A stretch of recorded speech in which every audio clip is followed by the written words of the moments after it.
What happens after we die?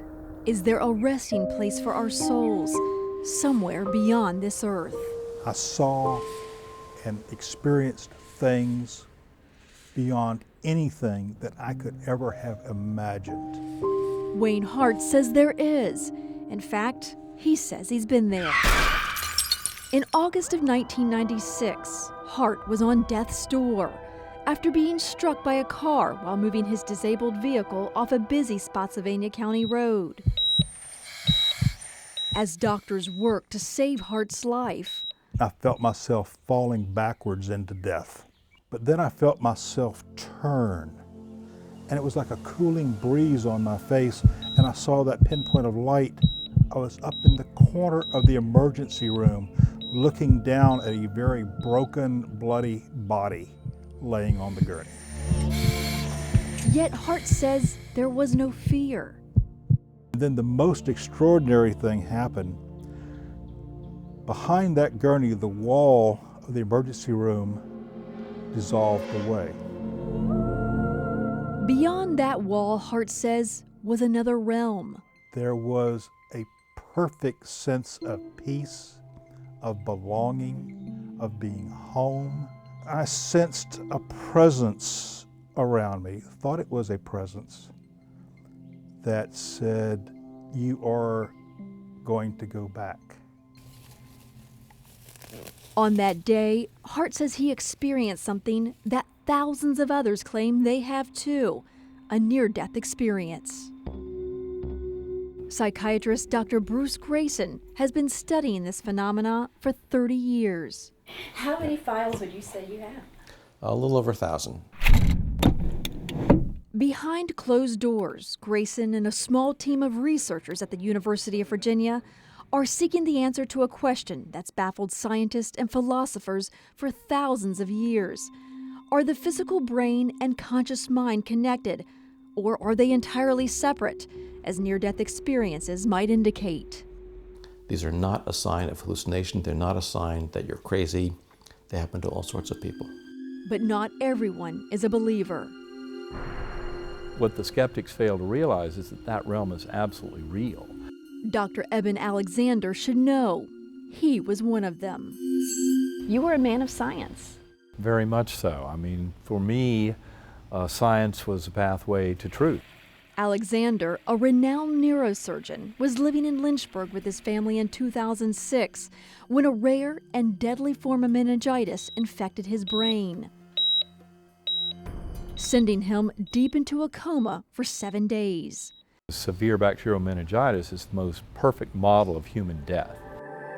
But even with no recognizable signs of brain activity, Alexander says he still experienced something profound. But it was a very beautiful realm filled with flowers blossoming, these lovely colors and textures beyond description.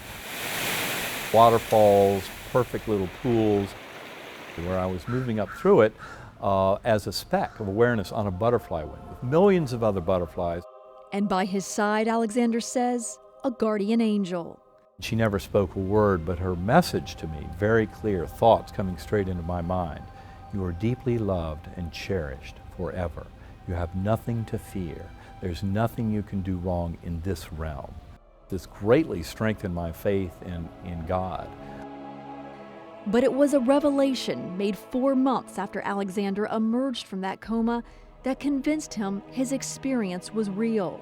I remember her face so perfectly. For years, Alexander, who was adopted as a baby, had been trying to find his birth parents. When he finally met his biological family, they sent him a photo of his birth sister, a beautiful young woman who had died at the age of 37, just a few years prior. Alexander had never seen or met her, but when he looked at the picture, he instantly knew her. It was the guardian angel he had seen while in the coma. There's no way my mind could have ever made that up. And that part was a tremendous revelation. Hello, how are you? The book he has written, Proof of Heaven, has been at the top of the New York Times bestsellers list for almost a year. That severe meningitis that by all rights should have killed me. Everywhere he speaks, hundreds show up to listen, That has, I think, grabbed people's attention. including those in the medical community, Apparent contact with deceased loved ones. like Grayson and his team in the Division of Perceptual Studies, who now have the grant money to attempt something never done before, to study near-death experiences as they occur in the hospital. They'll use computers to project random objects in the ER, OR, and other parts of the hospital, images that would be tough to see unless one was looking down from above. We know that about 10% of people who have cardiac arrests will say that during the arrest they left their bodies, and many of them say that they were hovering above the bodies looking down on it. What is happening in a person's body and brain at that exact moment? It's called a flying dragon. And how does the experience change them? Everything changed. I was a completely different person. Wayne Hart says he has a new outlook on life, a life with much simpler pleasures. My personal definition of the word God is everything. That spirit is there. It's always there. While science may never have all the answers, Hart says there's faith. Faith that beyond this world, something extraordinary awaits. And that makes us very powerful and important beings.